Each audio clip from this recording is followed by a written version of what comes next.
મોકલાવે પણ તો દિયા ભાઈ તો મફત કીધું છે મફત હા મફત થોડુંક દેવાય વાત કરો છો તમે મફત તો નો જ દેવાય ને લે માણસ ખાઈ જ લેવું છે લ્યો હવે હું તમને શું કહું બોલ ને આ કેરી રટા જેવી થઈ ગઈ છે આ કેરીઓ બધી એવો થઈ ગઈ હો પાકી જાય અને પાછી આ ભીમ ગેરે ઢુકડી નથી આવતી હા એટલે હવે આ કેરીઓ દાડિયા નાખીને ઉતરાવીને પછી આઈસર ફરીને ઠપકારી દ્યો એમ કહું છું પણ તો દાડિયા નાખ્યા અને આ સોરો વાળાનો કંટારો છે પાછો પણ ઈ તો આ ખાવાની ચીજ છે ને એટલે સોરો વાળા તો આવે શું ખાવાની ચીજ આ ડાયરું હોતે ભાંગી નાખે છે બોલો આ તો નુકસાન કરે ને હવે તો હું કહું આપણે બાપ દીકરો બપોરો કરી આવી અને માર બાને ઘડી કાઢી લ્યો હા એમ કરી હાલ આ તે હારું હાલો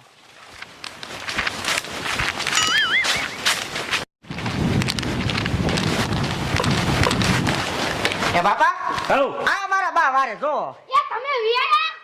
વિયાવત ને આખી કેરીઓમાં આટો મારી વિયા થાંભા બોલો હે હવે હું તમને શું કહું આ હું કે આ કેરીઓ જોરદાર ના પેટની થઈ જાય છે ને હવે વેચી દેવાય આ